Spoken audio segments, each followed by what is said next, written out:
Have a nice day, everyone. I'm your teacher here for this lesson, which is the lesson 3 entitled Research Finding on the Influences of Developmental and Sociocultural Dimension of Learning.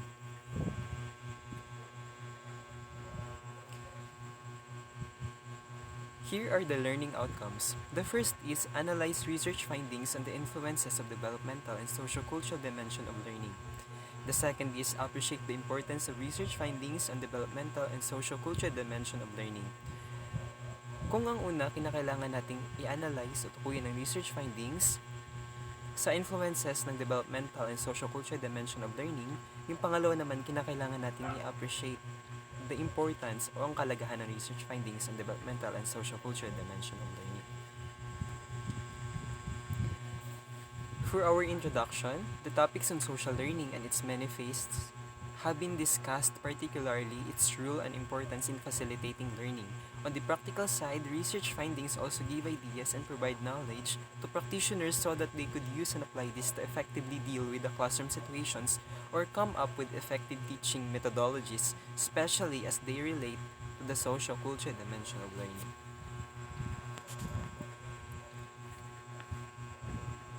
Research is a systematic and an orderly way of studying and looking for new information meant to add and build up existing knowledge. People do research in various fields of study and for different purposes and reasons. In the same manner, research has been and it's being done to gather more data on the developmental and sociocultural dimension of learning. This will enable especially the practitioners to analyze and evaluate for themselves what best practices to adopt and apply in their teaching task.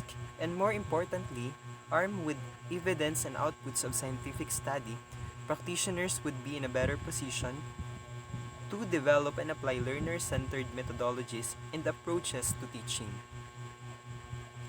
Hopefully, too, research findings would lead practitioners to modify their views, perspectives, and philosophy of education, considering the realities happening in classroom and in the educational system. Sobrang halaga ng research. Ginagawa ito ng karamihan para makakuha ng mga bagong ideya o information. At kinakailangan din sa paggawa ng research, dapat may mga matitibay tayong pruweba o ebidensya kung bakit natin isinagawa ang pananaliksik na iyon. For the learning point of research findings on the influences of developmental and sociocultural dimension of learning, the first is parental involvement. In a study by Schneider and Kolingman 1993 in Suntrack 2011, they found that parents with the higher education are more likely to think and believe that their involvement in their children's education is very important than parents of lower education. This may also explain by the fact that as the children grow older and develop more complex thought process, parents with higher education would most likely be able to address and respond better to such complex processes. Isa lang yung tinutukoy niya rito.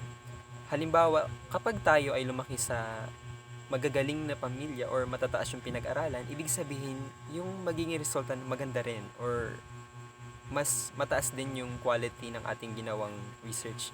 Samantala, kapag sa lower education naman tayo ng parents, yung magagawa rin nating research or yung magiging output na nagawa ng research is hindi gaanong ma-quality o may quality.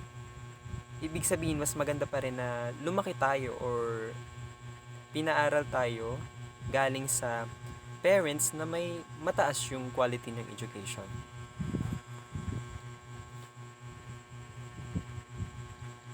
An analysis of the various studies on parental involvement in its many forms done by Cotton and Weichland overwhelmingly point to parental involvement as positively related to students' achievement. It was found in this review and analysis that parental engagement did not only benefit the students but also the parents, the teacher, and the school itself, even involvement in education.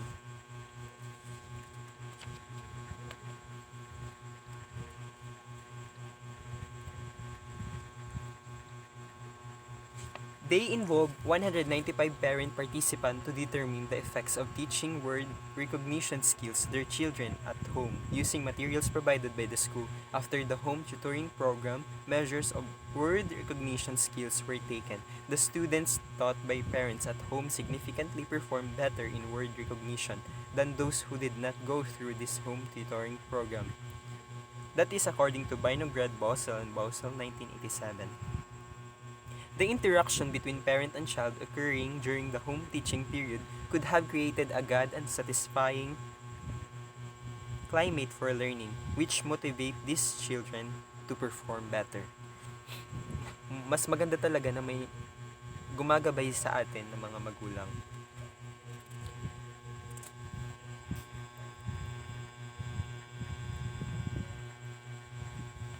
Parenting style and child rearing. The effects of child rearing practices which involve interaction behaviors between parents and children, the learning have also been studied. The first is knowing enough about the child to provide the right amount of challenge and the right amount of support, providing a positive emotional climate which motivates children to internalize their parents' values and goals. And the last is modeling motivated achievement behavior. And also for parenting style by Diana Baumrind. Diana Baumrind, she identified 4 parenting style and the outcomes of each of these style. The first is authoritative parents tend to have children who are highly achievers and who interact with peers using competent social skills. The second is authoritarian parents.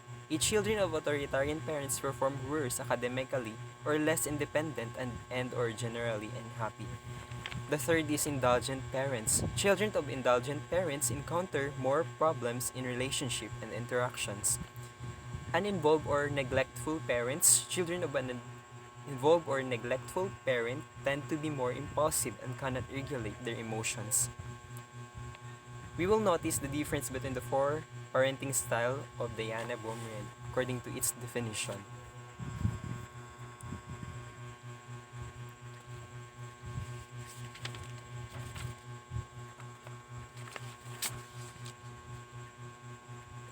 Similar results have been obtained in the study of Monnier 2013 and Kingsley Nyarko, where they found that adolescents who were raised under authoritative parents were performing well academically.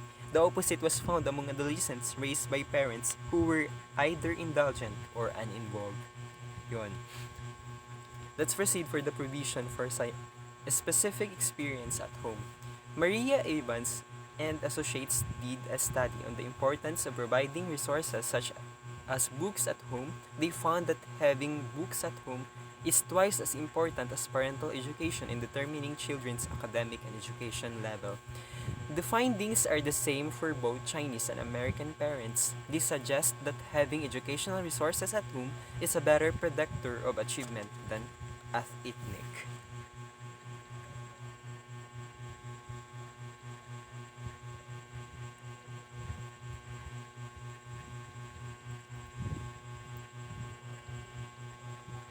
The kind of experience and resources made available to the children by their parents at home are also found to influence students' interest and motivation to pursue various activity. For example, reading to one's preschool child was found to be positively related to the child's later reading achievement and motivation. That is according to Wigfield and Asher 1984 in Soundtrack 2011.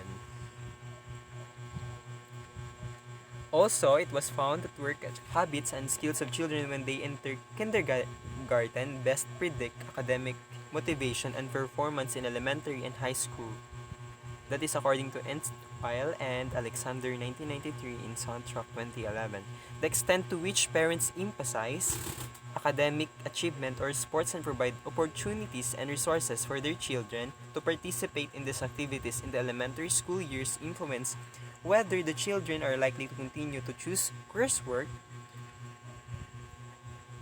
and extracurricular activities consistent with these activities in adolescence. Soundtrack 2011 also.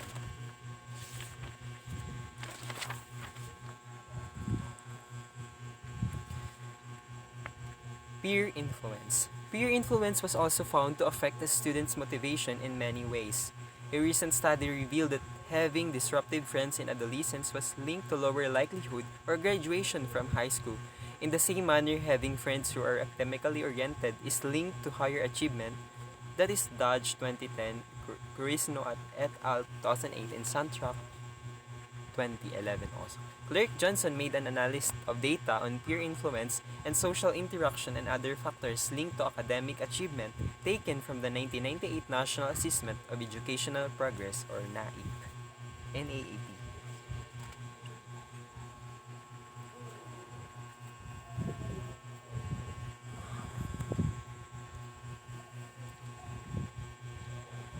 Here are Kirk Johnson peer influence and social interaction.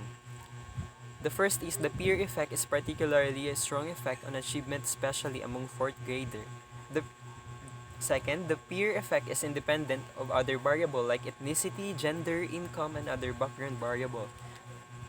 The third is family background factors such as household, environment, and parental education also play a big hand in explaining achievement, and this was true to both 4th and 8th graders. Yon.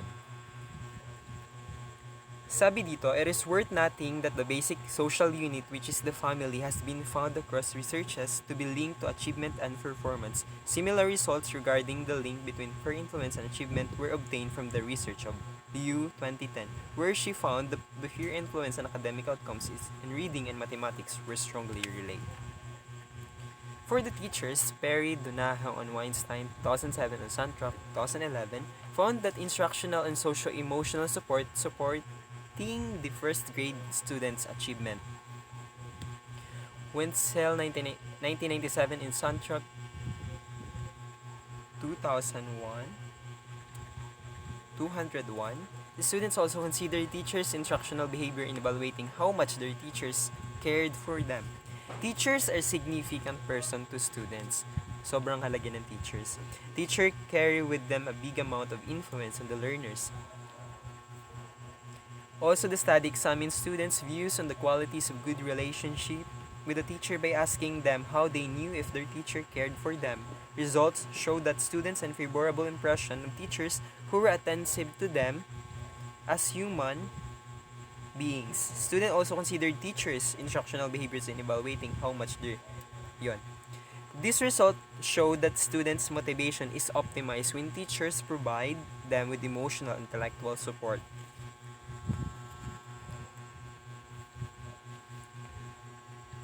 According to Mantner 2008, identified 10 important factors that should be considered in classroom to improve and increase student-teacher interaction, which they believe should be subsequently improve social development and learning.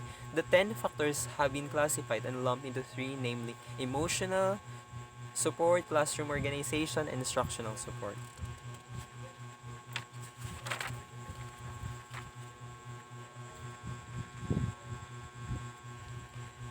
Additional, thus far, different findings of research suggest the links between selected factors with socio-cultural dimension and learning.